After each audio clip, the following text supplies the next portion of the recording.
sutta we're going to go over the Ānāpānasati Sutta in Majjhima Nikaya 108. Now, we mentioned before that the Buddha taught two approaches to meditation. One was he called Samadhi Pubbangama Vipassana, which means cultivating concentration first, and then through that concentration, developing the insight and wisdom, leading to the paths and the fruits. So, and the Satipatthana Sutta followed the method of Vipassana Pubbangama Samadhi. That means cultivating a little bit of concentration, but then without sticking to the breathing, one directly goes in to contemplate the body in its various aspects, and then the feelings, the mind states, and the contemplation of the Dhamma. So those four stages of the four foundations of mindfulness. Now, this sutta, Ānāpānasati, was given by the Buddha in Savatthi. It was on a full moon night, and there was many elder monks, great elder monks there in the monastery, like Venerable Sariputta, Mahamoggallana, Mahakassapa, Ananda, and many other well-known monks, disciples of the Buddha. And they were all teaching different groups of younger monks or new monks. So I'm just giving a little bit background on this sutta, because these backgrounds to the sutras are also interesting in giving a glimpse into the kind of monastic life at the time of the Buddha. And perhaps even some of that has been passed down even to the present day in some places, but at the time of the Buddha. So whenever new monks came to get ordained, the Buddha would assign them to different of the elder monks for training. So there was these different groups, like 10 monks, with Venerable Sariputta, 10 or 20 with Mahamoggallana, and a group with each of the other monks. And then the Buddha, and they were, these monks, while they were practicing, they were following also these practices of Ānāpānasati and the four foundations of mindfulness. And they were attaining the higher levels of concentration and mindfulness. So with that training, they were attaining different levels of jhana, and also developing the insight knowledges that we went over last week. So like that, they were at the different levels. But then the Buddha tells the monks, they were sitting all around later that evening, sitting in silence. And the Buddha says, I am content with this group of monks. In this group of monks, there are arhants with all 10 fetters destroyed, attain the supreme liberation. And there are also non-returners with the 5 lower fetters destroyed, who will not come back to this earth but attain enlightenment from one of the pure abodes. And then in this group of monks, there are also once returners who have destroyed the 3 lower fetters and greatly weakened greed and hatred, who will only have to come back to this world, probably the earth, one more time before they attain full enlightenment. And then there are also stream enterers who have destroyed the 3 lower fetters, no longer subject to rebirth in the lower realms, and headed towards enlightenment. And then there are also monks who are devoted to developing the four foundations of mindfulness. There are monks devoted to developing the 5 spiritual faculties. There are monks devoted to developing the 7 factors of enlightenment. There are monks devoted to developing the 4 Brahma Viharas. There are monks who practice the perception of anicca, dukkha, and anatta. That means developing insight. Then finally he says, and there are monks devoted to developing mindfulness of breathing. And so that's how we kind of came to the beginning of his talk. So if you could just imagine, you know, this monastery on a full moon night with the Buddha at the head and all these great monks, and all these monks who are really diligently practicing, having attained all those different levels of enlightenment. What a you know, glorious you know, vibration that would have been put out. And then the Buddha starts by saying, when mindfulness of breathing is developed and cultivated, it is of great fruit and benefit. When it is developed and cultivated, it fulfills the 4 foundations of mindfulness, and it fulfills the 7 factors of enlightenment, and it fulfills true knowledge and deliverance. So here the Buddha is saying that, you know, this practice of Ānāpānasati, when it is developed to its culmination, or as it's being developed, it in turn fulfills the 4 foundations of mindfulness. And the 4 foundations of mindfulness fulfill the 7 factors of enlightenment. And the 7 factors of enlightenment fulfills true knowledge and deliverance. So that was also in the practicing of the Satipatthana Sutta, the you know, the 4 foundations of mindfulness, all of those different stages were also attained through the practice of the 4 foundations of mindfulness that fulfill the 7 factors of enlightenment, which fulfill true knowledge and deliverance. Now, this Ānāpānasati Sutta, it stays primarily with the breathing. So the first part of the Satipatthana Sutta and this Ānāpānasati Sutta, as well as the Kayagata-sati Sutta, it's basically the same. You know, the Buddha advised the person to go out and find a suitable place to meditate, cross the legs, keeping the back erect, and then starting to pay attention to the breathing process. So we've gone over that before. And so there's the, you know, 4 parts of this.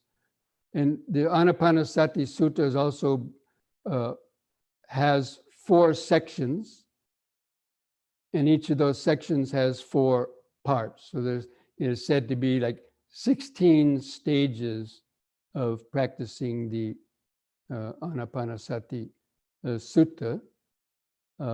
And you know, they're very similar to the 4 foundations of mindfulness, except that the breath is always kept as the main object of focus. Whereas in the Satipatthana Sutta,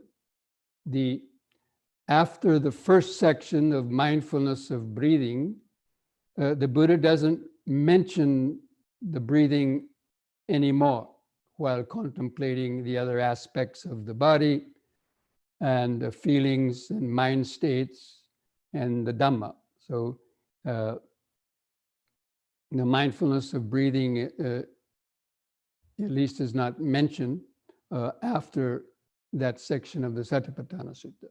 But here in the Ānāpānasati Sutta, the breathing is kept all the way throughout even up to the point of, attaining enlightenment, or at least the stages just preceding that.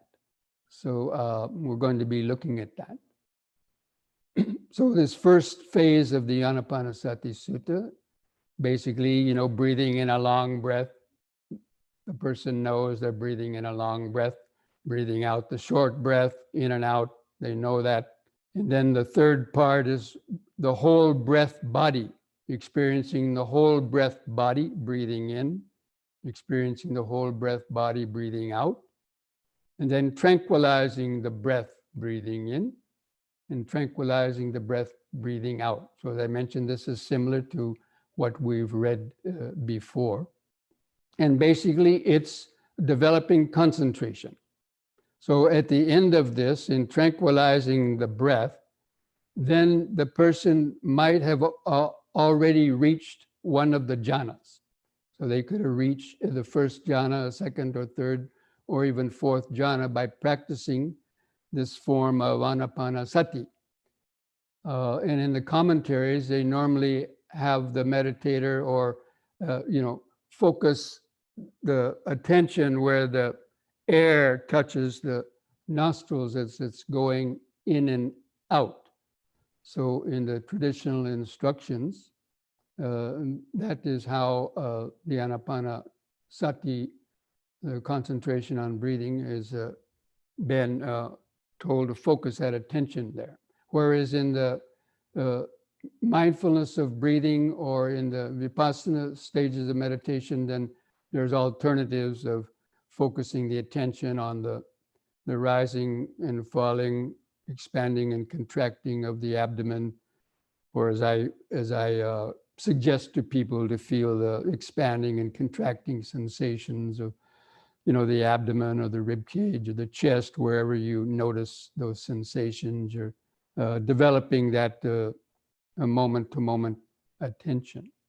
So anyway, this first phase of the Ānāpānasati Sutta, say ideally a person would have reached the stage of at least access concentration, if not the first jhana, or could be even the second or third jhana, depending on that person's aptitude and their previous. And then the second phase of that of the Ānāpānasati Sutta also has 4 parts. That means, in keeping with the breath, this is breathing in, experiencing rapture, breathing out, experiencing rapture. So this is the piti, the jhanic factor of piti. That's why, because it's mentioned, it's assumed that the person has attained the first jhana, because that's where you experience piti and then sukha. Although you can also experience piti and sukha with insight meditation also. But you can experience it with attaining those jhanic level of concentration. And then breathing in, experiencing pleasure, or breathing out, experiencing the pleasure. So this is the sukha, because in the first jhana there's both piti and sukha. In the second jhana there's only sukha. So in the second part, the person would have had to reach the second jhana in order to experience the pleasure, which is usually how sukha is translated as joy or pleasure or bliss. And so you can see how they're continuing to gain deeper states of concentration. So in that first part, they attain the first jhanas, and the second part, if they're experiencing the pleasure, only the pleasure, then they reach the second jhana, or the third jhana. And then the third part is experiencing the mental formation breathing in and experiencing the mental formation breathing out. So the mental formation is the perception, the perceptions that are arising as you're practicing, the perception and the feeling. So mental formations are part of feeling and perception. So that becomes very clear in the mind as the person is so breathing in and breathing out. The perception of the breath is very, very clear and bright. And even he could have attained, that person might be experiencing the nimitta also. Sometimes as you're practicing Ānāpānasati, especially when you're focusing concentration at the tip of the nose, then when you start to gain that concentration, these little nimitta, usually it's of light, it could be something else, but let's say a little pinprick of light, like the morning star or like a evening star, would appear in the mind. So that's called the sign of breathing. So anyway, you're experiencing, that's a perception, and that's also a mental formation. So, and this is a very, deeply concentrated state of mind. And then the fourth part of that is breathing in, tranquilizing the mental formation, and breathing out, tranquilizing the mental formation. So, and it said, he trains himself thus, tranquilizing the mental formation, breathing in and out. So it's gradually getting a deeper and deeper state until probably that would, you would have reached probably the fourth jhana, at least the third or fourth jhana. And then, so that's the first, what's called the first tetrad, or excuse me, the second tetrad. And that corresponds with the mindfulness of feeling. So we'll get to that in a minute. And then the third part of the Ānāpānasati Sutta is breathing in and out, experiencing the mind. And this is similar to even the second part. So it it means the rapture, the state of consciousness. So as you're reaching, you've already reached the levels of jhana, so you're just experiencing that bright and clear and focused state of mind, like in the contemplation of mental states. He knows the concentrated mind is concentrated. He knows the unconcentrated mind is not concentrated. So he's direct. It's more or less they're experiencing the actual state of the consciousness, and then concentrating the mind, breathing in, concentrating the mind, breathing out. So again, that concentration is getting deeper and deeper. And either one can be experiencing more jhanas, or they can be experiencing deeper levels of insight also. And then liberating the mind, breathing in, liberating the mind, breathing out. And this liberating the mind refers to, the hindrances have been overcome. So the mind is becoming liberated from those 5 hindrances that we've already talked about. And so it's becoming very bright and clear with, energy, overcoming sloth and torpor and restlessness and all those hindrances. That third phase of the Ānāpānasati Sutta corresponds with the third phase of the Satipatthana. And the fourth phase of the Ānāpānasati Sutta is developing the insights. So now going through those first 3 sections of the Ānāpānasati Sutta, then it assumes that person has attained at least the 4th jhana.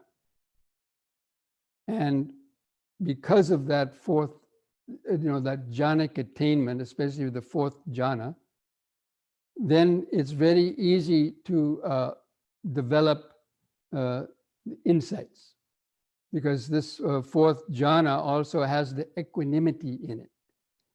The same equanimity of the third and fourth jhana is the same level of equanimity as you find in the last of the insight knowledges, the equanimity of formations.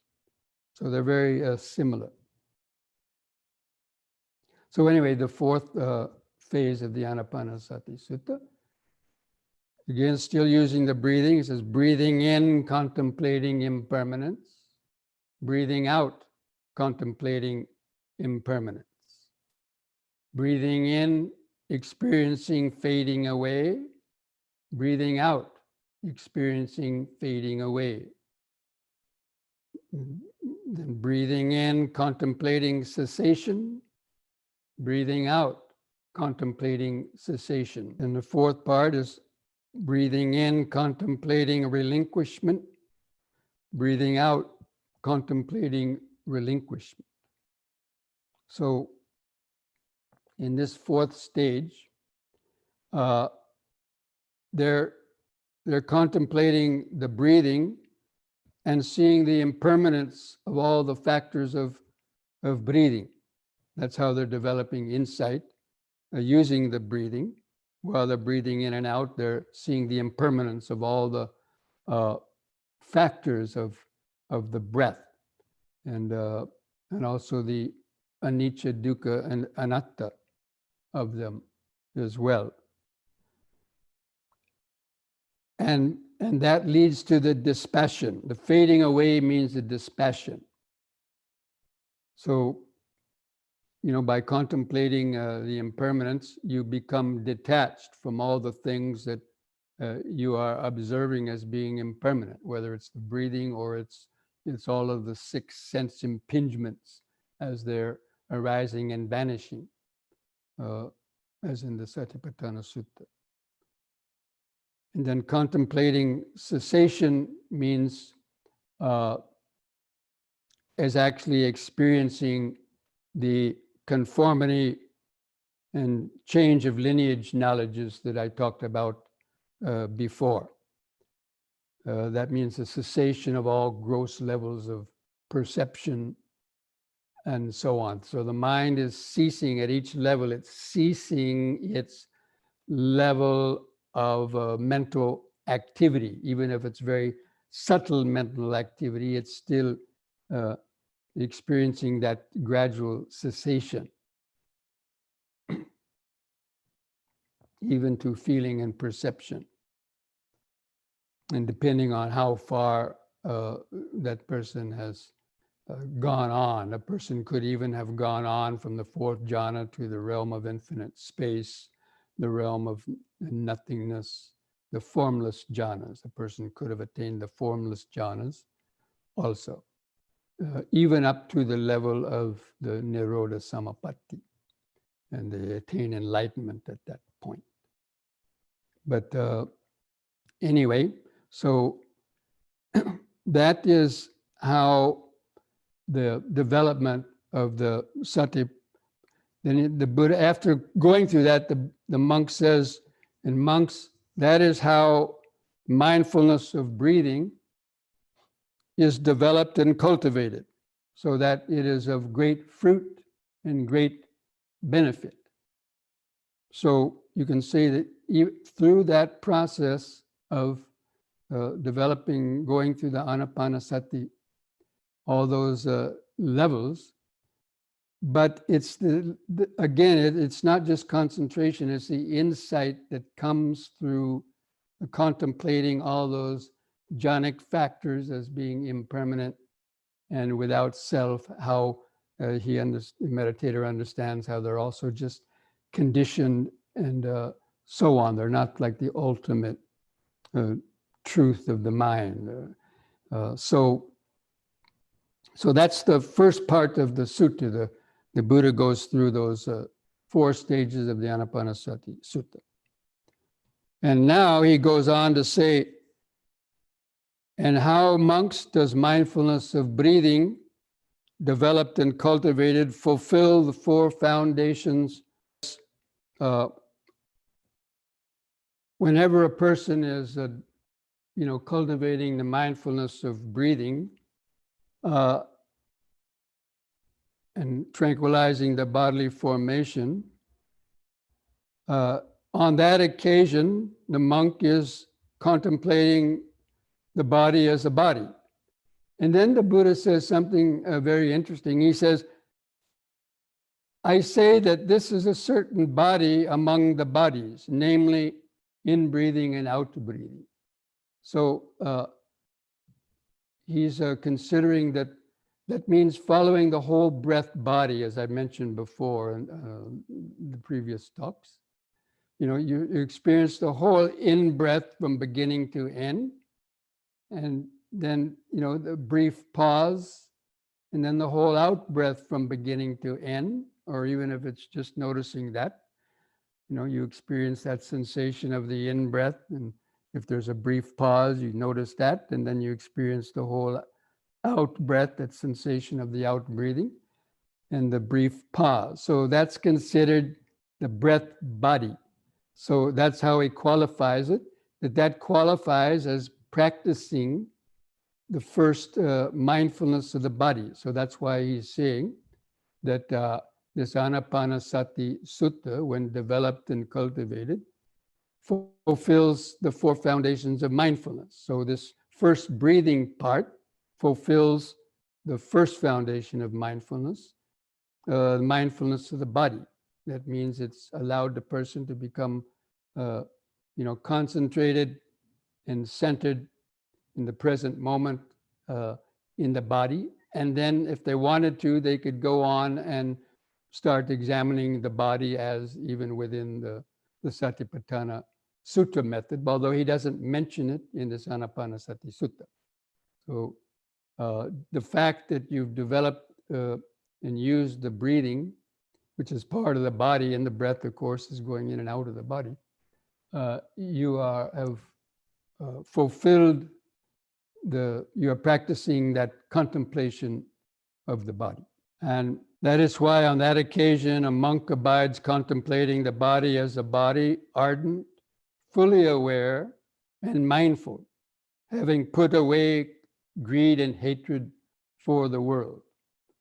So after having practiced that section of the Ānāpānasati Sutta, one reaches that, that level of ardent, fully aware, and mindful, again, that level of jhanic concentration.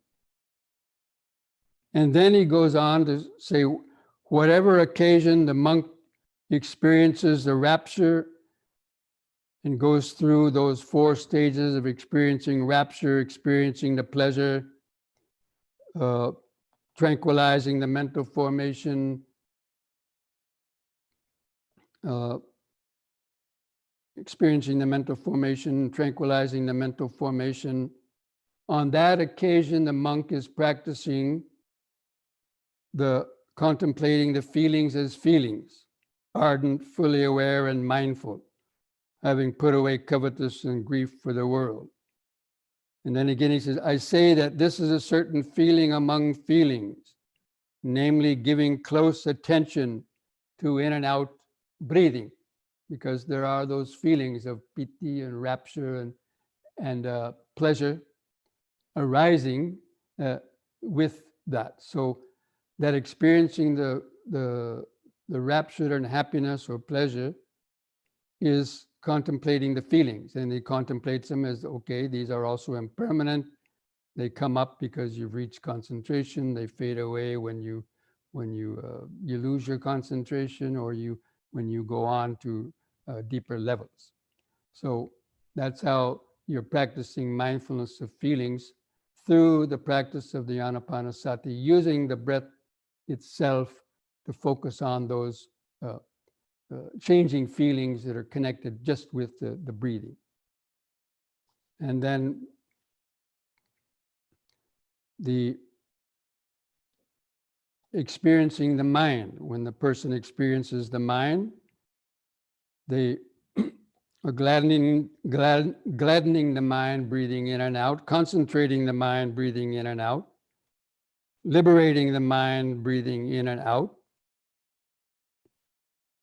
At that time, the monk is practicing the contemplation of the mind.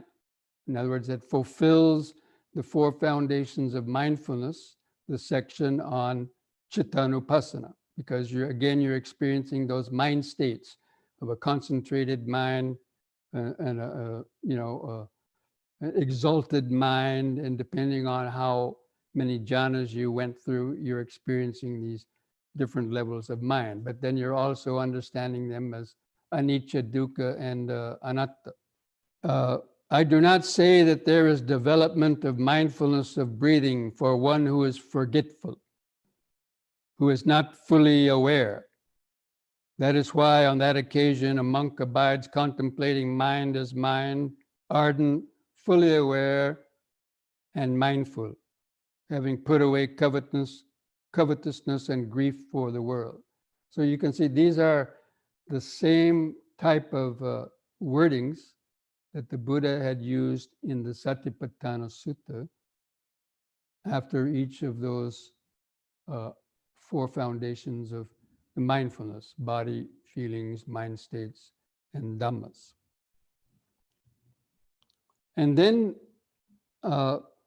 when on the 4th stage of the Ānāpānasati Sutta, contemplating impermanence, contemplating fading away, contemplating cessation, contemplating relinquishment,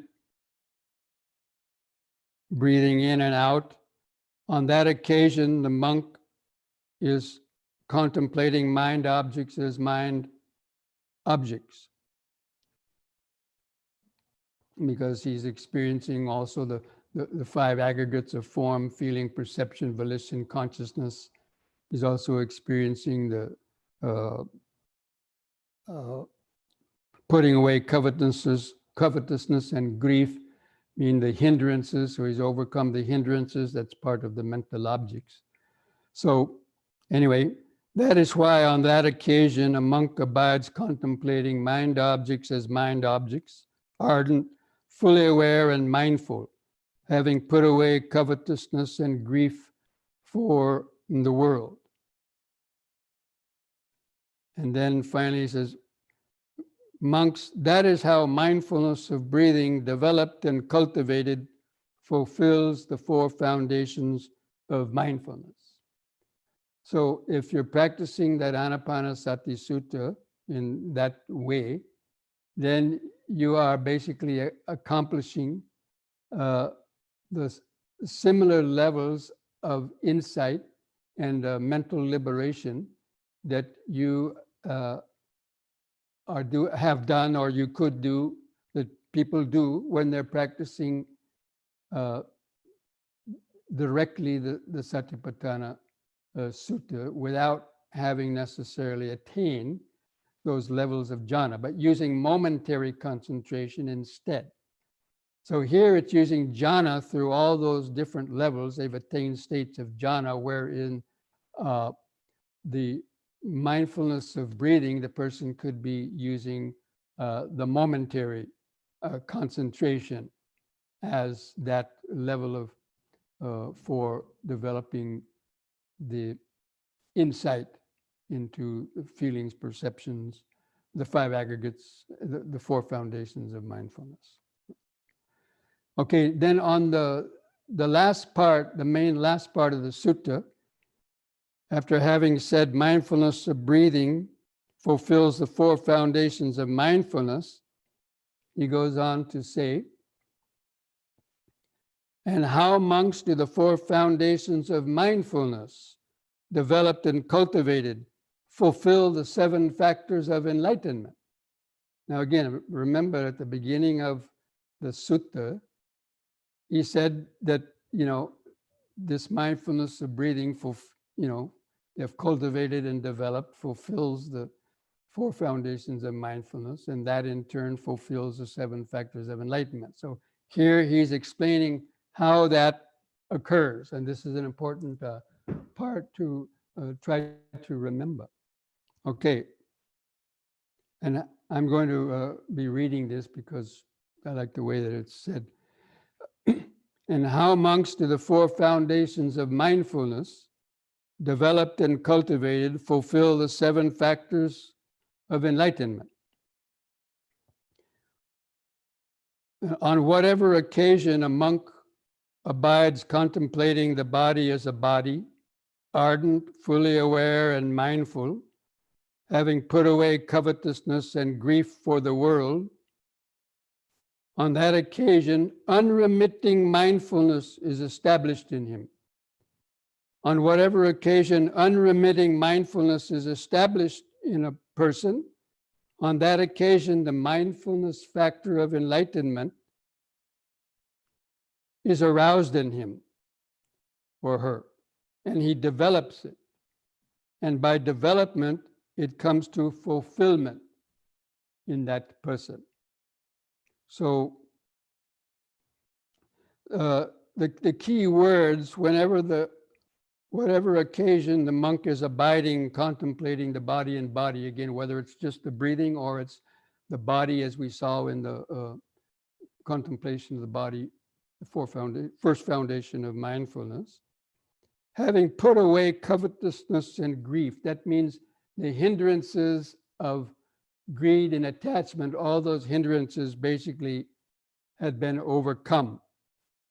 And that is the unremitting mindfulness. So basically he's reached that level where the hindrances are suppressed, experiencing either jhanic level concentration or the momentary concentration.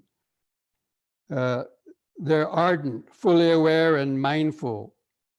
And that is the enlightenment factor, mindfulness factor of enlightenment.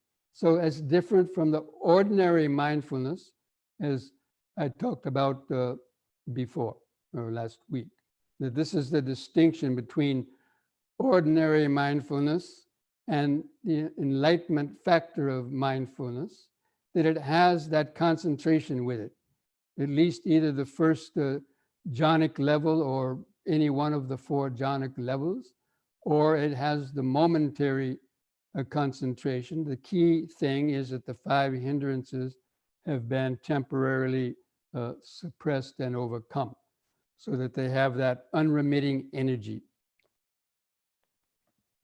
And so he goes on to say, abiding thus mindful, he investigates and examines that state with wisdom and embarks upon a full inquiry into it. So he investigates even this state of mindfulness, or whatever he's observing, the five aggregates. On whatever occasion, abiding thus mindful, again in that state of jhana or momentary concentration, the monk examines that state with wisdom and embarks upon a full inquiry into it. On that occasion, the investigation of states, enlightenment factor is aroused in them. And they develop it, and by development, it comes to fulfillment in him or her. So again, and he goes through the same thing for all the succeeding factors of enlightenment. One who's investigating and examines, tireless energy is aroused. So that tireless energy is the enlightenment factor of energy, because again, sloth and torpor has become overcome, and because he's getting insights, he's super concentrated and interested in what he's doing, because he's gaining more and more insights. And so it's like a scientist conducting an experiment that if he thinks they're getting close to finding the cure for a disease, let's say COVID, for example, he would stay up the whole night long, because he's excited that he's getting close to, discovering that truth. So that's the enlightenment factor of energy. Most people, their energy it hasn't reached that ordinary energy. You have some for maybe a few minutes and the mind slags off, it gets lost in some thoughts. You have to come back, or it lasts for maybe 15, 20 minutes and then it slacks off. So it's not enough to really be considered that enlightenment factor of energy. And so in one who has that enlightenment factor of energy, the rapture arises, unworldly rapture. So he says unworldly rapture. And this regards to the unworldly feelings, as I mentioned last week when we were doing contemplating of feelings. It talked about worldly pleasure and unworldly pleasure. So because they've attained the state of the jhana, that unworldly, he mentions an unworldly rapture arises. And that is considered to be the enlightenment factor of the rapture enlightenment factor, because that has that jhanic factor of the rapture along with it. And then one who is rapturous, the mind becomes tranquil. The body and mind becomes tranquil. So the enlightenment factor of passaddhi, or body and mental tranquility, is aroused. And they develop it, and by development it comes to fulfillment in them. In one whose body is tranquil and who feels pleasure, the mind becomes concentrated. On whatever occasion the mind becomes concentrated, whose body is tranquil and who feels pleasure, on that occasion the concentration enlightenment factor is aroused in him. And it's developed. By development it comes to fulfillment. So again, this is, as I've previously mentioned, the enlightenment factor of concentration means that jhanic level of concentration. And in this case, it probably means either the third and the fourth, because it mentions the pleasure also. The third or fourth jhana, the person has reached it by that time. And then on whatever occasion the monk abides tranquil and becomes concentrated, he looks on with equanimity at the mind, which is thus concentrated. And on that occasion, the enlightenment factor of equanimity arises in the person. And they develop it, and by development it comes to fulfillment in him. So, and so on whatever occasion the monk abides contemplating mind objects as mind objects, ardent, fully aware, and mindful, having put away covetousness and grief for the world, the equanimity enlightenment factor is aroused and gets developed and comes to fulfillment. Then he says, monks, this is how the four foundations of mindfulness developed and cultivated. You have to remember, developed and cultivated. Fulfill the 7 factors of enlightenment, not just practicing once in a while and to some mediocre level, but developed and cultivated. Fulfill the 7 factors of enlightenment. But again, it was practicing using the Ānāpānasati, where the meditator, stayed with the breathing all the way up to those levels of insight knowledge, and also experiencing the conformity and change of the next step is the experiencing of the conformity and change of lineage. Having developed that stage of equanimity and developed the perception of anicca, dukkha, and anatta, then this is the very last part of the sutta. And how monks do the 7 enlightenment factors developed and cultivated fulfill true knowledge and deliverance? Because again, at the beginning of the sutta, he mentioned that Ānāpānasati developed and cultivated fulfills the 4 foundations of mindfulness. The 4 foundations of mindfulness fulfill the 7 factors of enlightenment, and the 7 factors of enlightenment fulfill true knowledge and deliverance. So again, you have to understand that it's the factors of enlightenment that are developing this true knowledge and deliverance, which refers to the 4 paths and fruits that I mentioned last week in the talk about the 10 fetters and the 4 stages. The true knowledge and deliverance refers to those 4 stages of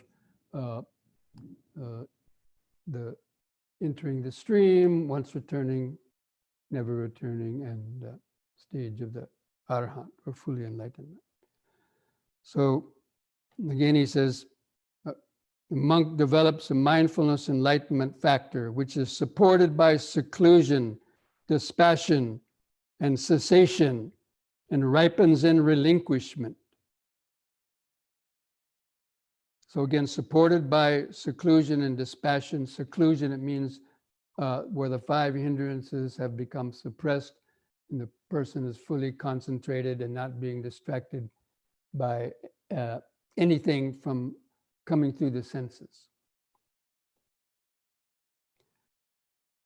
And he develops, so he develops all those 7 factors of enlightenment. And up to the equanimity enlightenment factor, which ripens in cessation and relinquishment. So this refers to that change of lineage and the conformity knowledge and change of lineage that results in the path. I gave those examples of the person swinging on a rope to the other side, lets go of the rope, and then drops down and standing on the other bank. So that is how the 7 factors of enlightenment developed and cultivated, fulfilled true knowledge and deliverance. That is what the Blessed One said. The bhikkhus were satisfied and delighted in the Blessed One's words. I guess. Okay. So, friends, that is the Ānāpānasati Sutta. And again, the main thing to understand is that, you know, these are different ways of meditating for different types of different temperaments. So a person who can fairly easily develop concentration and attain the jhanas using, you know, this very fine concentration of, you know, the air going through the nostrils and experiencing the mettas. But the danger is people get stuck on that. And so it's important not to get stuck on the piti and the rapture, but you have to go on to let go of those. You have to contemplate how the piti is also coarse and how it's just constructed a sankhara, and you have to let go of that in order to reach the deeper level of the 3rd jhana and the 4th jhana, or the 2nd, 3rd, and 4th jhana. So anyway, so it shows that, you know, the process of enlightenment can be attained through practicing the Ānāpānasati. But not only the Ānāpānasati, that means you have to go on to fulfill the 4 foundations of mindfulness through that practice of Ānāpānasati. And you have to develop those 7 factors of enlightenment through that, and then attaining the true knowledge and deliverance. So that is how one uses the practice of Ānāpānasati, going through those 16 stages for attaining, you know, the highest goal of liberation. So you can see the similarities. All the stages of the 4 foundations of mindfulness and the enlightenment factors and so on are there, but in the 4 foundations of mindfulness, we're not staying with the breath necessarily. You know, the breath is only used through the mindfulness of the body. Then a person focuses their total mind on contemplating feelings, and then the mind states, and then the the contemplation of the Dhamma, developing those insight knowledges using momentary concentration. So that's the main point. Is one uses the jhanas, the other uses primarily the momentary concentration to develop the anicca sanya, and using all the six senses, developing the knowledge of arising and vanishing of all the six senses and the sense bases and the five aggregates.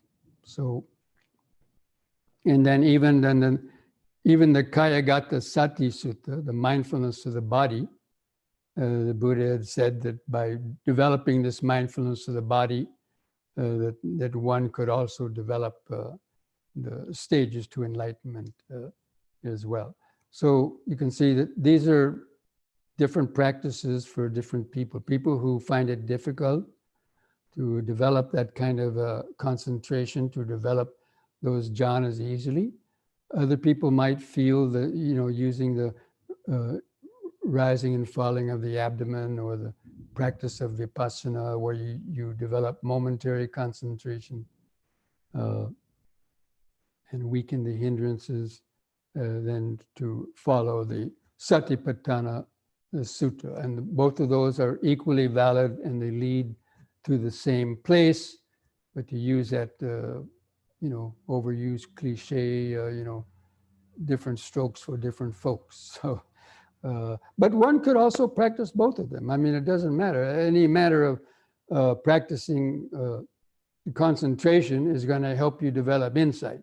And any amount of mindfulness and insight is also going to help you develop concentration. So they're not like antithetical to each other, these practices.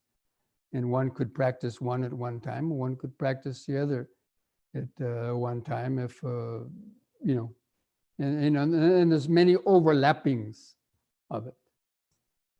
So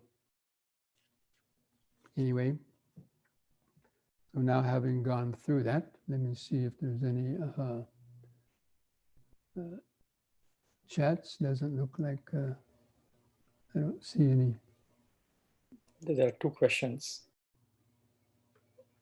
Okay.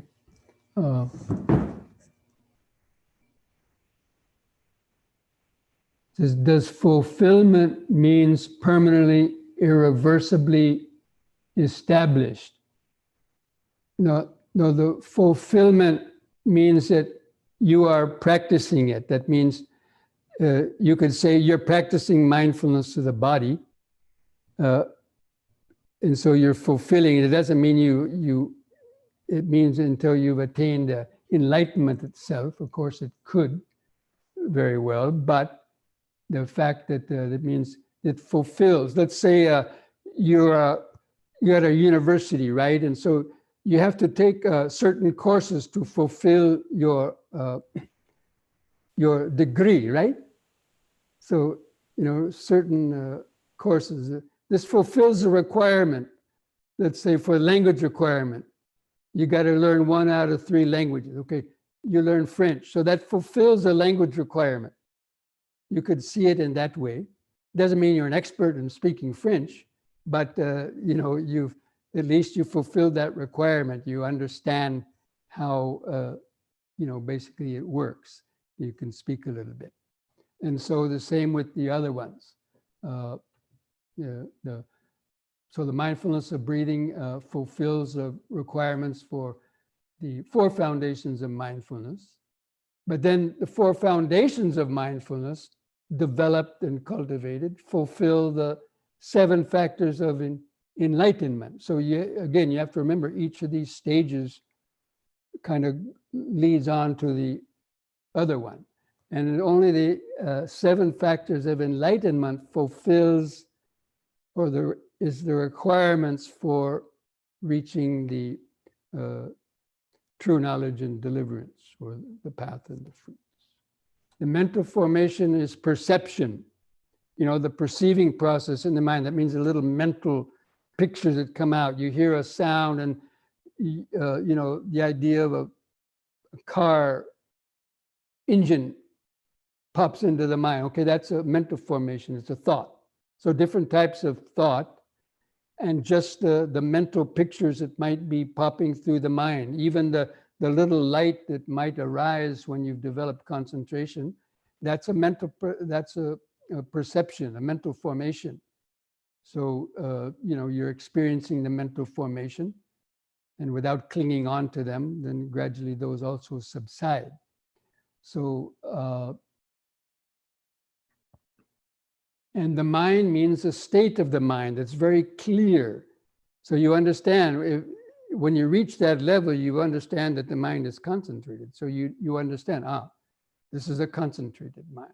As opposed to when you first started in the beginning, when you didn't have concentration, you understood this is an unconcentrated mind, or a freed mind. The mind freed, that means freed from the hindrances, freed from the fetters. So it's a state of consciousness as opposed to the content, the mental formations itself. It's the state of the awareness. It's a liberated state of awareness, a concentrated state of awareness. Awareness that's full of wisdom, as opposed to the states of mind without it. So that's how we have to see that the mental formation and the mind, they're closely related, but there's subtle differences.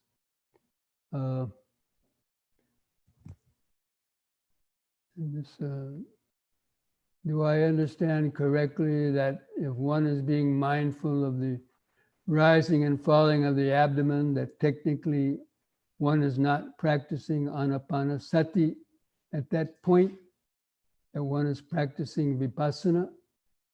Is that right?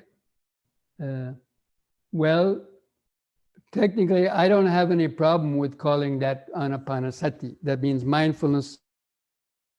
But if you ask certain other teachers and scholars, because it's mentioned in the commentaries, that Ānāpānasati refers to focusing on the tip of the air, because it's the air element and the breath itself. Whereas they feel if you're feeling the rising and falling of the abdomen, that's more like the earth element rather than the air element. But still, I mean, to me, it's a non-issue, or it's not that important. The fact that when you feel the expanding and contracting, that is the breathing process. Whether you feel the touch of the air here, or you feel the touch of it's the air that's causing the abdomen to expand and contract, right? So it's not that much different. But if you want to get technical with the words, then you can. But using the rise and fall of the abdomen is normally considered to be a practice that leads to the Khanika Samadhi, because it's a little bit more gross and diffused, where you're feeling more sensation. So it's not as pinpointly focused as using the breathing here. So observing the rising and falling of the abdomen, or even the way that I guide the meditation most of the time, I use this because I feel it's easier for most people. But people can use whichever one happens. But the rising and falling of the abdomen usually leads you to the Khanika Samadhi. That means because you're able to observe other things too, not only the breathing. So that's why usually that's the way we see that the traditional Ānāpānasati is focusing on the sensation here, but you could call it, I call it Ānāpānasati. I don't have any problem with calling it that because I know what it means. But if you're using the technical jargon and following the commentaries, then that's how it's usually interpreted as using the breathing. Then you might gain a nimitta, and then you use that for deeper levels of concentration.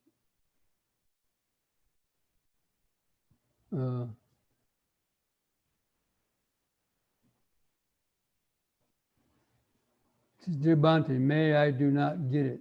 At a certain level of concentration, the breath disappear. So with Ānāpānasati, how do we practice the third? Well, you can see the breath doesn't disappear. People that say it disappear, I don't know where they're getting that from. But, it's very clear if you read the sutta.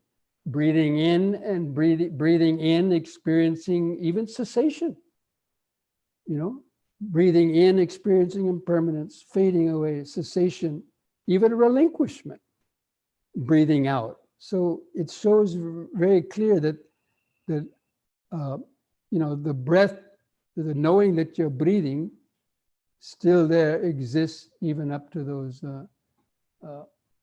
highest levels. So I don't know where they say the breath disappears. It may not be disappearing, but it becomes so fine that you might think it's disappeared. But when you have a deeper level of, or maybe they say that the nimitta takes the level of the breathing, but by that time your bodily and mental activities have become so tranquilized that the need for breath becomes very, very short and shallow, or may even stop for a long period of time. It doesn't mean you stop breathing and you're going to die. But but if the breathing seems to stop, then you can either use that nimitta itself, which kind of replaces the breathing, or you can just use whatever other touch feeling that you have in the body.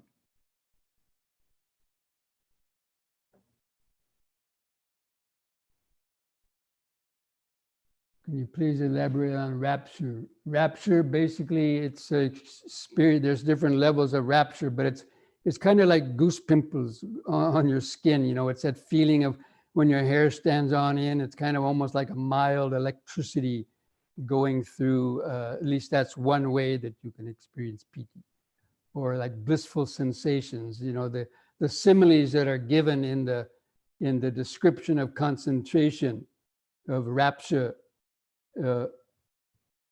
Of the simile is like being submerged in a bubble bath, and all those bubbles of the soap are permeating and saturating all the cells and tissues of your mind with this rapture. So you can it's a very thrilling kind of stuff, experience. But then that fades away when you reach the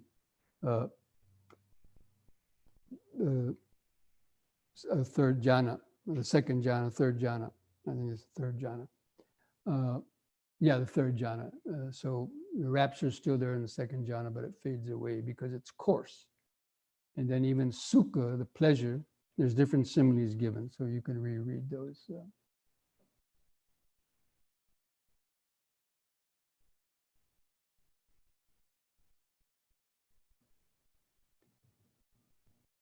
The disappearance of the breath that somebody mentioned, might it be that it's become more and more subtle? Well, that's what I was describing. The breath gets so subtle that you may not notice it, but it doesn't mean you actually totally stopped breathing necessarily. Or the body gets air even through the pores of your skin as well. And there's instances in India where yogis have suspended their breathing for long periods of time and even buried under the ground, and somehow they didn't die, because they somehow got the life force without obviously breathing.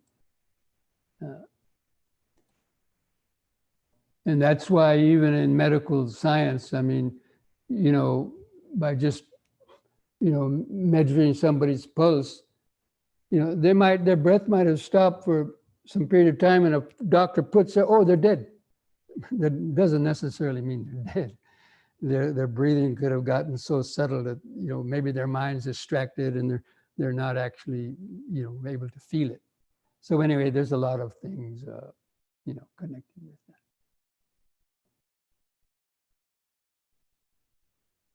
that. Okay, friends, I think that's all the questions. So we want to now have a short break. And then for those who want to stay for the meditation, we'll take a few minutes break, then do a few minutes of the stretches. So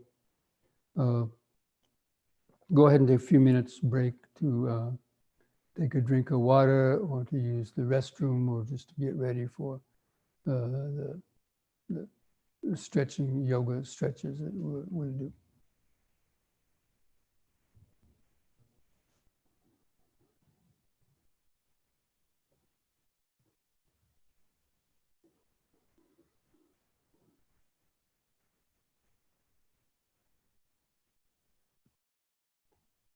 On the next in-breath, raise the arms over the head, interlock the fingers, turn the palms up, straighten the arms, stretch your head back and arch your lower spine a little, and stretch upwards all at the same time.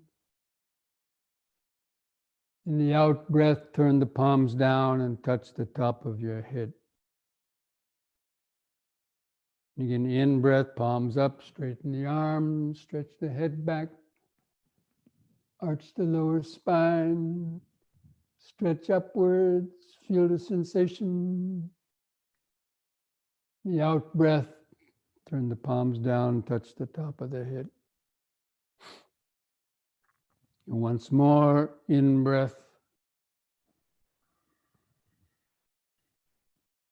Stretch, hold it a little longer, feel the sensation.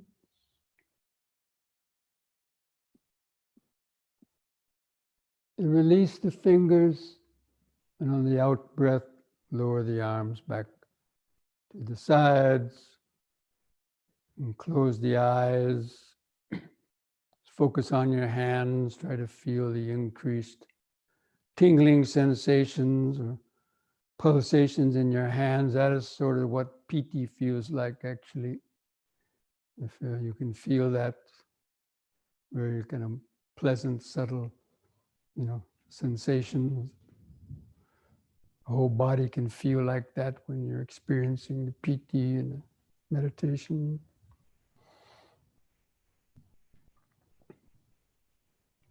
On the next in breath, push up on the toes while raising the arms up over the head in this way, facing the palms toward each other about 6 inches apart, and stretch. Out breath, arms back to the side, feet to the floor. Use the breath to help lift and lower the body. Again, in breath, lifting up.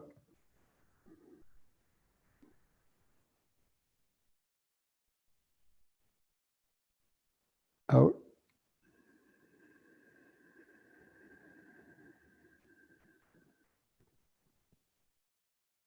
Once more, in.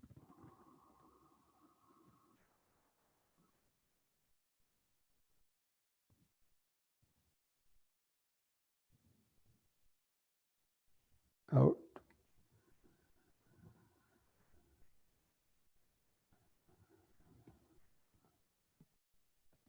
Just relax.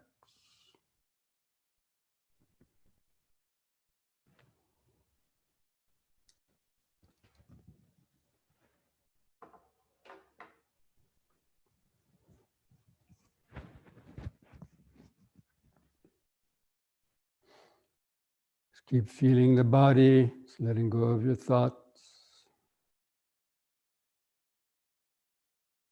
And the next in breath, raise both arms up over the head, keeping the fingers and the arms straight, close to your head. On the out breath, bend over the right side as far as you comfortably can. Try to keep the arms, hands parallel to each other. In breath, lift up.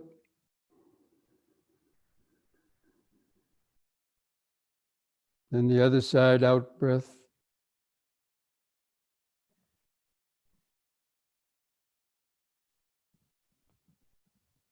In breath, up.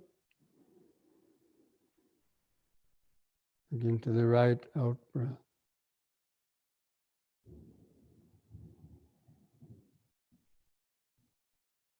In breath, up. Out.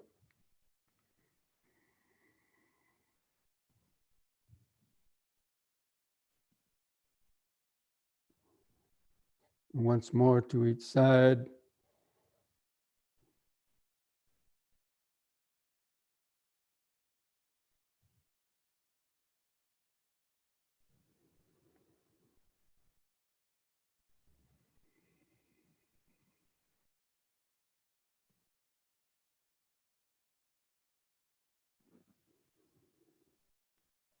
On the out breath, lower the arms. Relax. Just feel the whole body. And try to feel the subtle pulsations, other sensations on the body.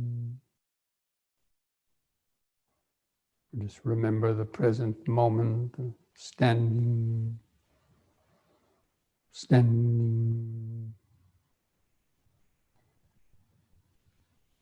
practicing mindfulness of the body.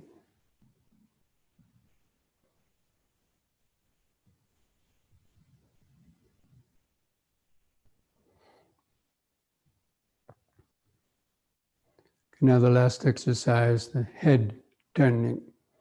On an in-breath, turn your head to the right as far as you comfortably can, to look over the right shoulder. On the out-breath, turning 180 degrees back to the left, to look over the left shoulder.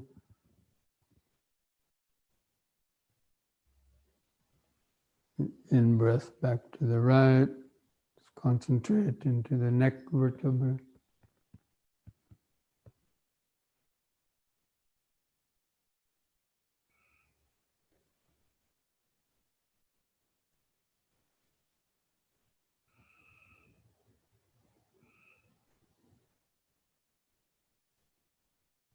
In-breath the right.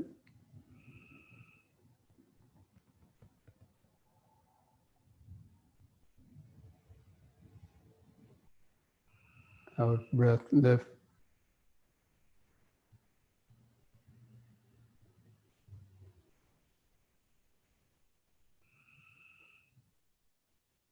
The next in-breath, let the head stop in the center.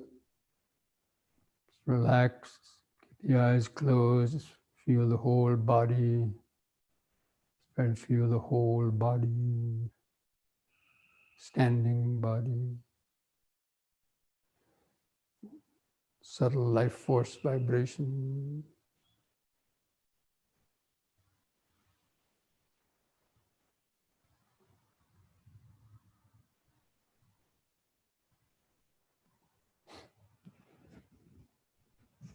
Okay, now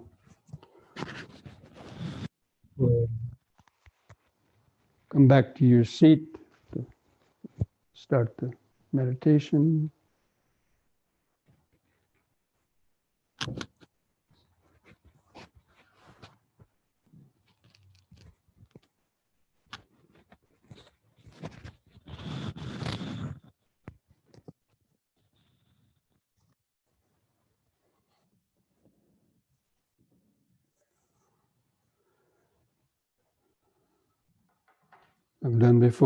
As I've done before, I'm going to turn off the video.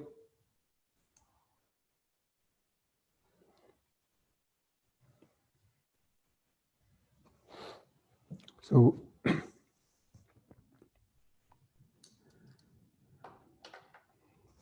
I don't know if some of you can hear the sounds through my microphone, but it's raining here and could be a thunderstorm, so you might hear some sounds that pick up through the mic, but it's just hearing anyway. You can observe the perceptions. So just try to sit straight. Relax your shoulders. Just feel the buttocks and feet crossed underneath, or pressing the floor if you're sitting in a chair.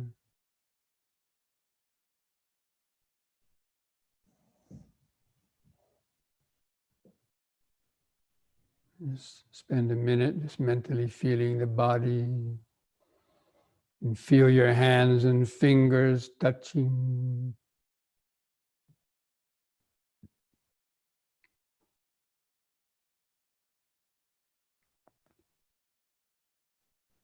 Feel the arms hanging from the shoulders. Feel the clothing touching the skin of the shoulders, the chest.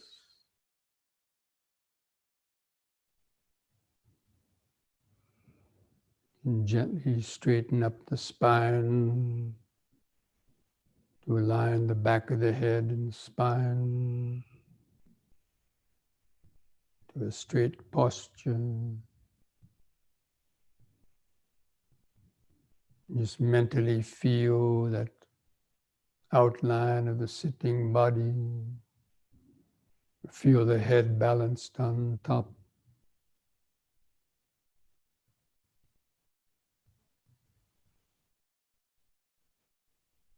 Relax the face muscle.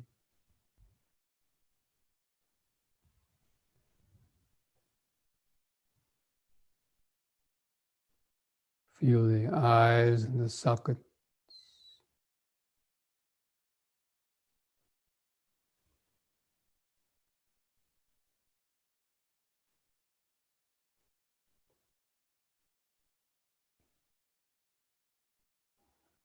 We're going to try to practice the Ānāpānasati, focusing the attention at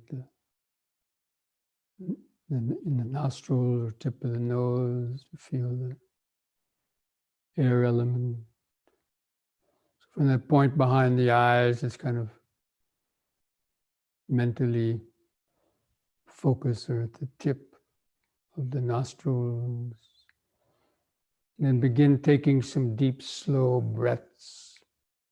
The beginning, just deliberately take some deep, slow breaths to feel that sensation of the air at the tip of the nose or in the nostrils as you're breathing in and out.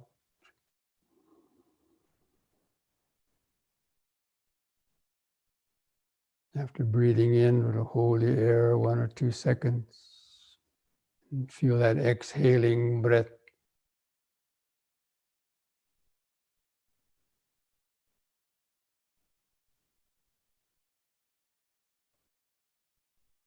If you think you feel where that air touches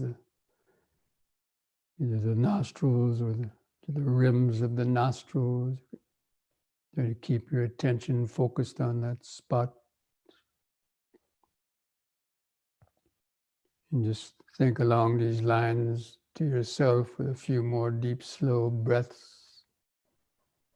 Breathing in, letting go of the past and future.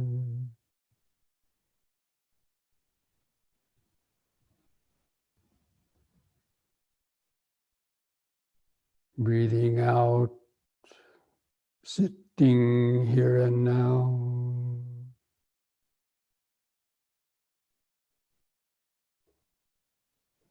Breathing in, letting go of the past and future.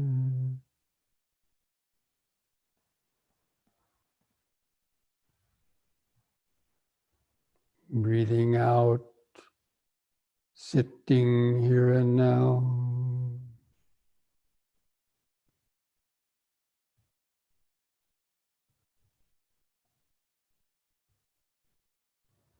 As we've done before, we're going to try to count the breaths from 1 to 10. Let me do the counting for you. You don't have to mentally count, but just feel.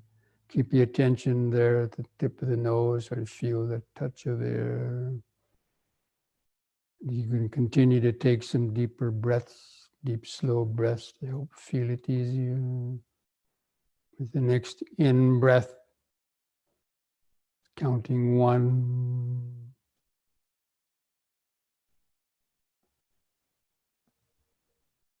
The out breath, 1.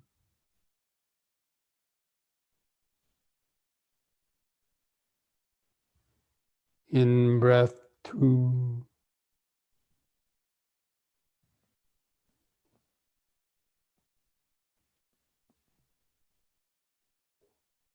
Out breath 2.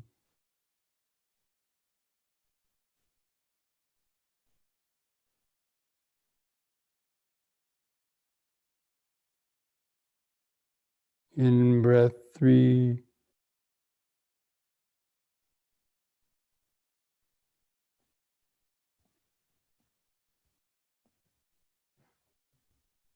Out breath 3.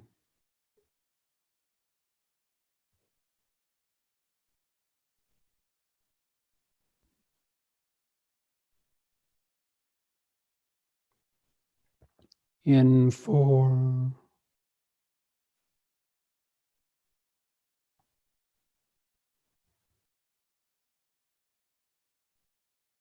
Out 4.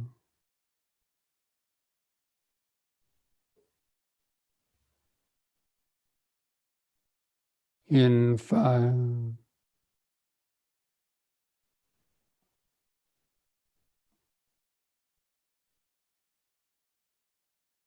Out 5.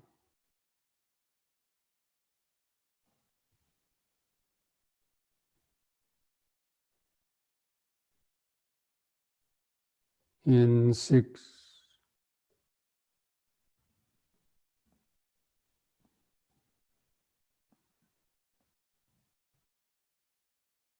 Out 6.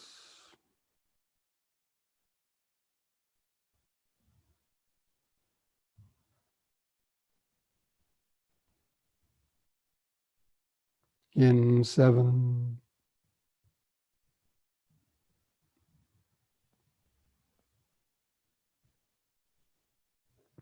Out 7.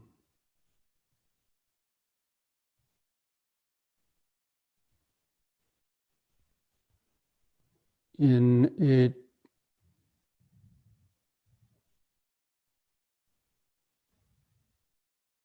Out 8.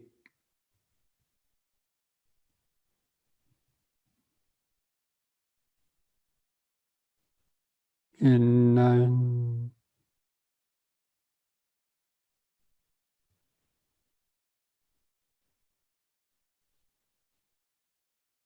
Out 9.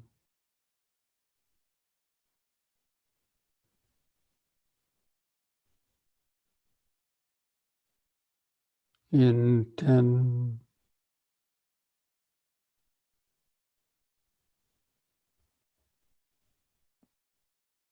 Out 10. Now discontinue the counting. So keep your attention focused at the tip of the nose, nostril. If you haven't been able to feel it, just if you can't feel it clearly, just mentally keep the attention focused in that same area. And from time to time you may feel it. Let the breathing go back to its normal, uncontrolled pattern. Don't try to control it. Just keep the attention focused there. Try to feel that very subtle touch sensation of the air. Now you still might feel some sensation of the expanding of the abdomen if you've been doing that before. But anyway, let it be there also, but try to just keep the attention focused. See if you can develop this attention to that subtle touch of air. Just knowing when the breath is coming in. Before you were doing long breaths. Now you're doing shorter breaths.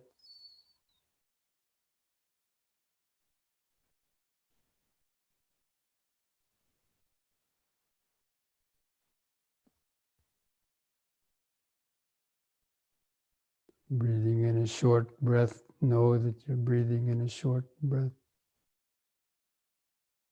Breathing in out a short breath, knowing that you're breathing out a short breath. It's that alertness, alert mindfulness.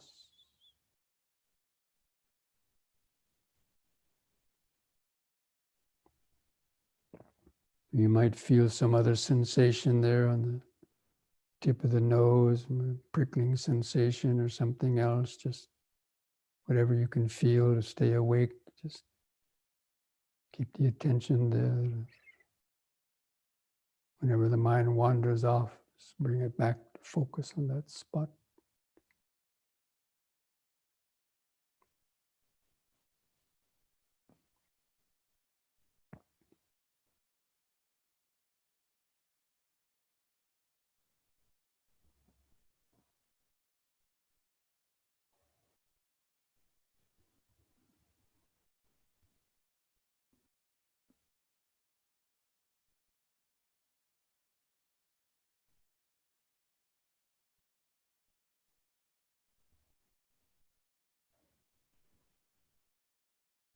Or you could continue to take some slightly deeper breaths to help try to feel it easier as well.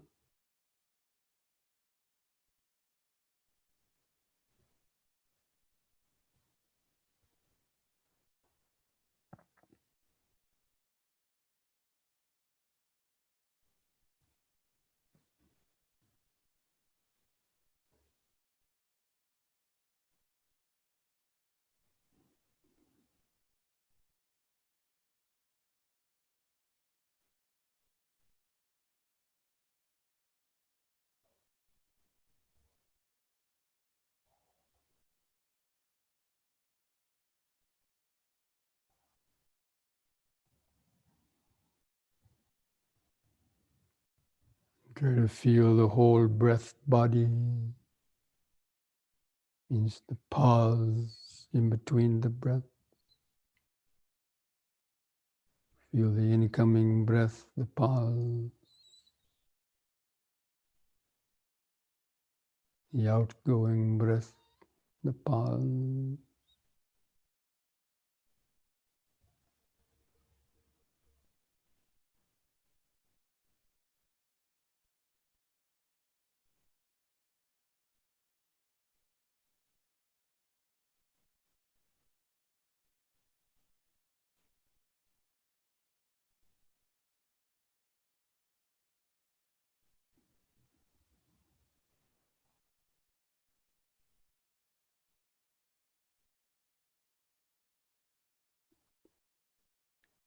You might feel some other sensations on different parts of the body.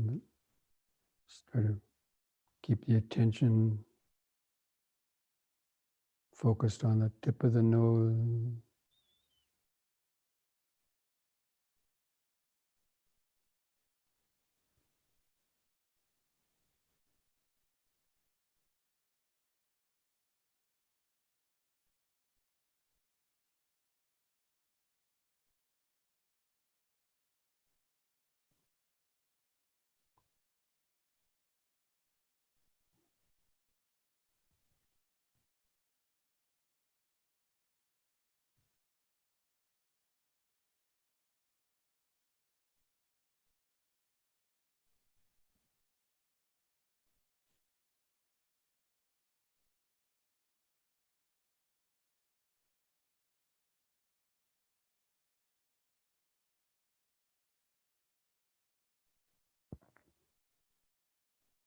At the same time, be alert for the mind wandering. Keep bringing it back to refocus at the tip of the nose.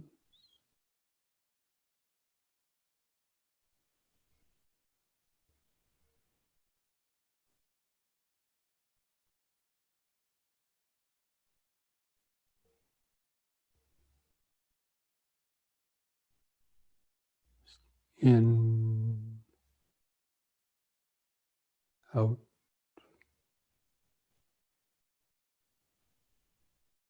in, out. That silent movement.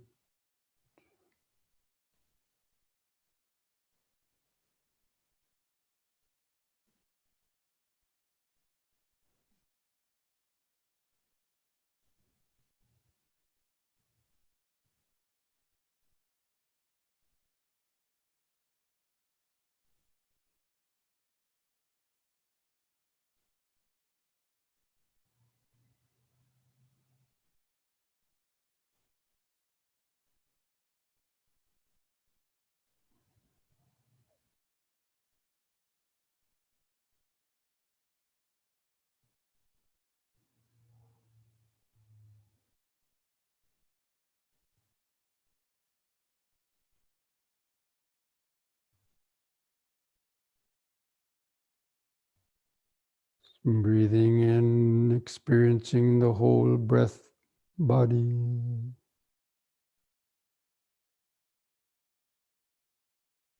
Breathing out, experiencing the whole breath body.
Tranquilizing the breath, breathing in. Tranquilizing breath, breathing out. With each breath, feel the body and mind getting more relaxed, tranquilized.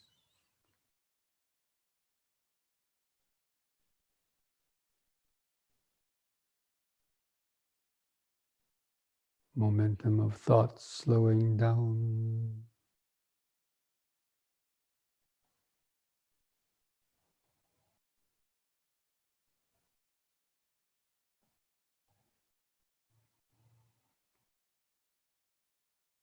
Developing present moment contentedness.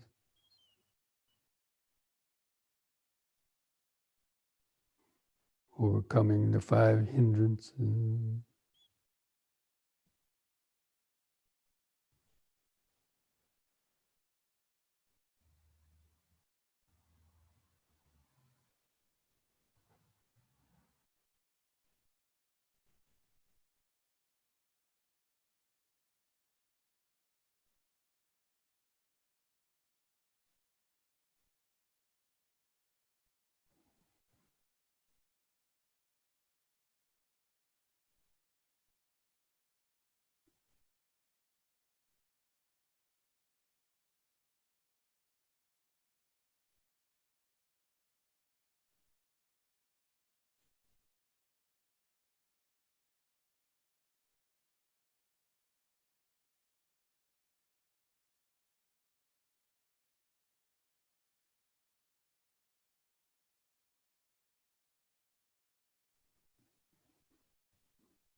As the body and mind becomes more tranquilized,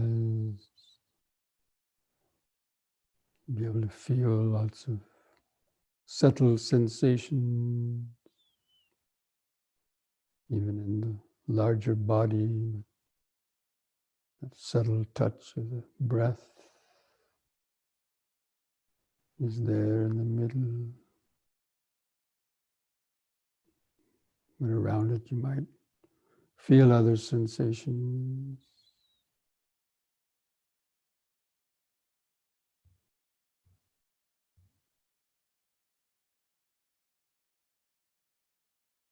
It's Contemplating the body in the body of breath in the larger body.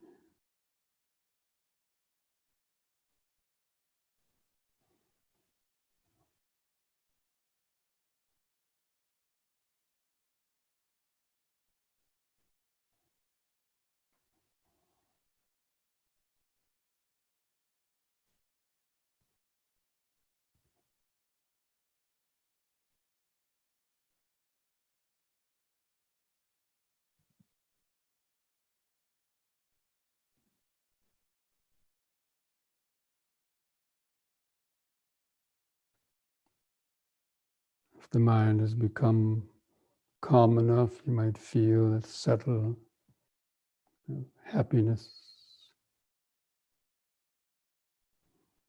or even those subtle life force vibrations, pleasant sensation, the beginning of piti and sukha. As the mind becomes more concentrated, relaxed.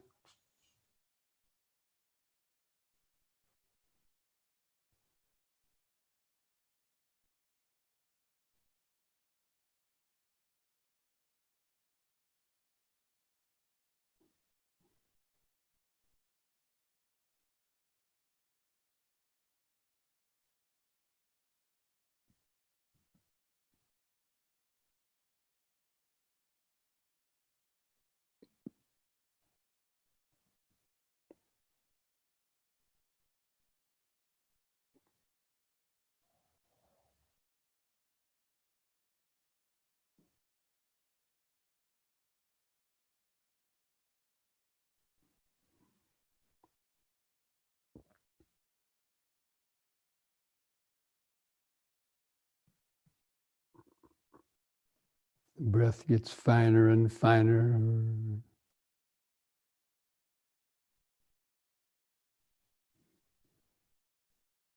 Just keep the attention focused on the same spot, even if the breath seems to have stopped.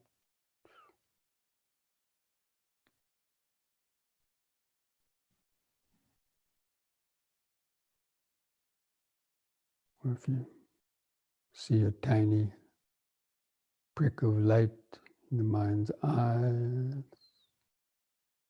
the onset of tranquility.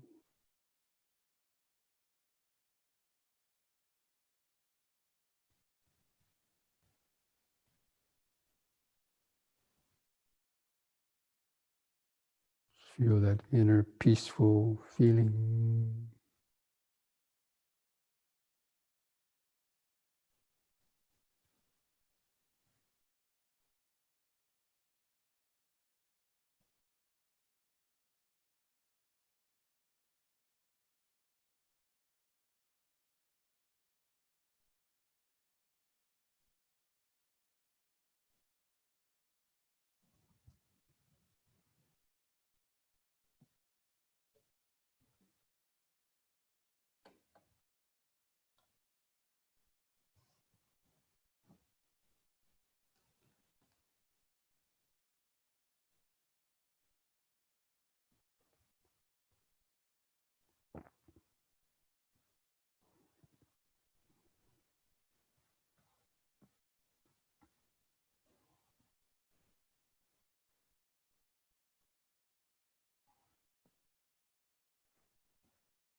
Breathing in, feeling the whole breath body. Breathing out, feeling the whole breath body.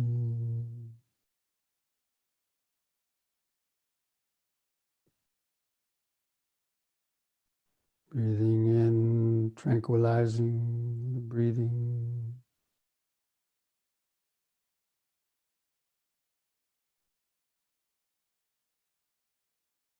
Breathing out, tranquilizing the breathing.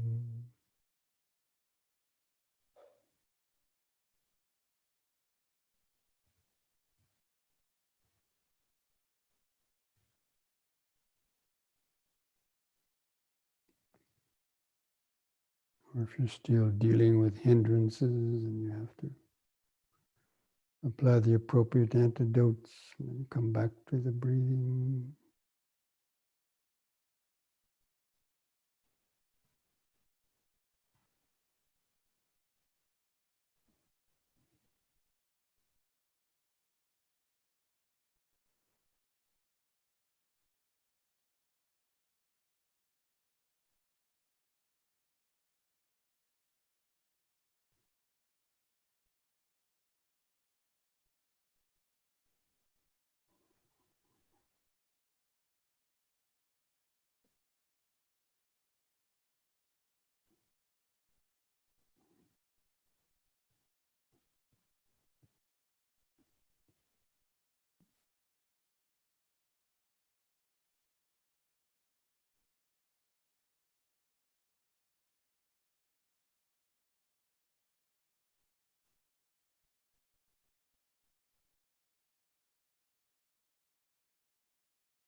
Now, take a couple of deep, slow breaths, kind of come back to a more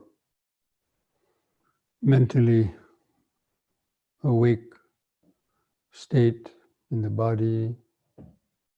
And finish the meditation by sending out some thoughts of metta. So again, take a few deep, slow breaths. After the breathing in, hold the air in the lungs a few seconds to try to feel the oxygenating blood sensations. And on the out breath, just imagine sending out those vibrations of metta, friendliness, kind thought vibrations to your own body and mind, thinking, breathing in, may I be well, peaceful, and wise. Breathing out, may I be well, peaceful, wise.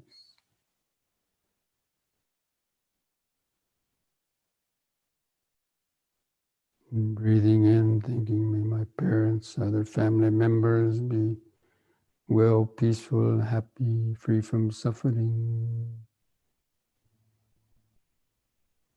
Breathing out, may they be well, happy, free from suffering.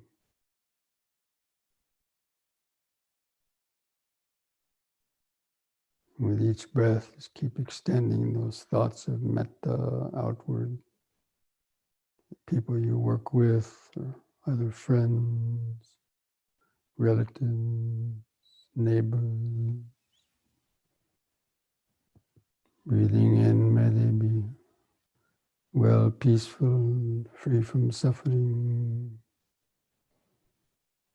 Breathing out, may they be well and happy.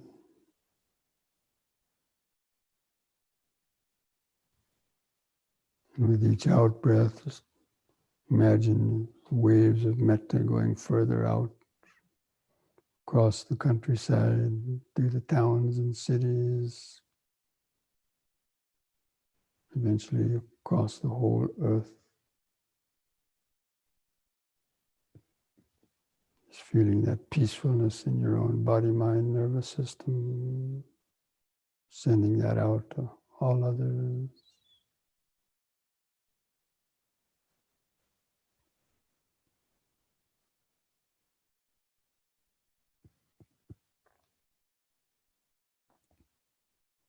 May all beings be able to have the patience, strength, mindfulness, and wisdom to meet and overcome all difficulties in life. May all beings have the chance to hear the Dhamma and learn meditation, to free their minds from confusion and suffering.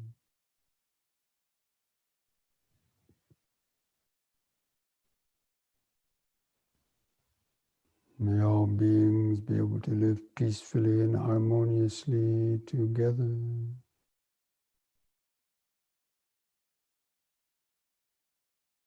Understanding the ultimate interconnectedness and interdependence of all things. May all beings be well, peaceful, and wise. May all beings be well, peaceful, and wise.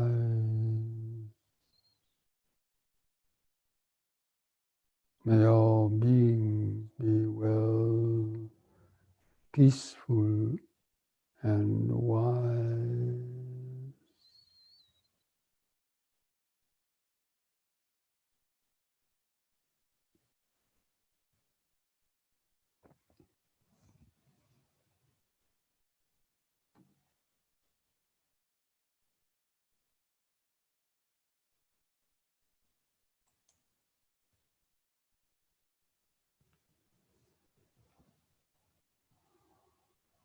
For those who know that little stanza, that brief metta meditation in Pali, you can chant with me.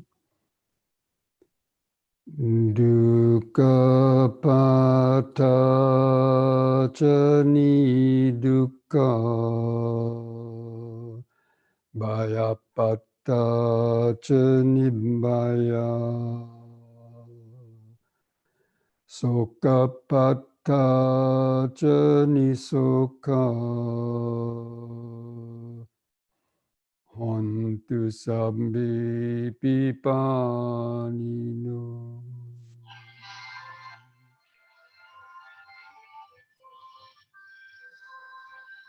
May the suffering be free from suffering. May the fear struck be free from fear. May the grieving be free from grief. In this way, may all beings live with mindfulness and wisdom.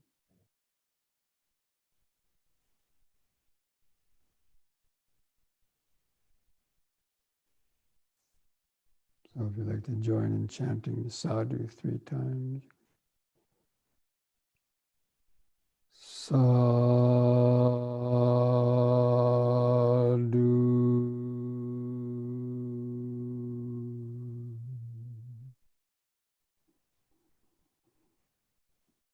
Sadhu.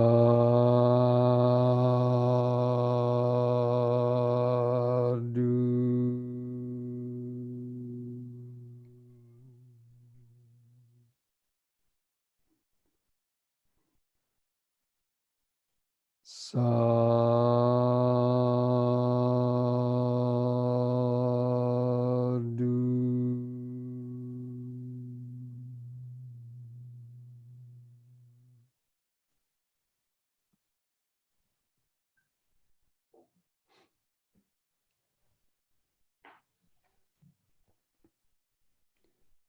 Okay, friends.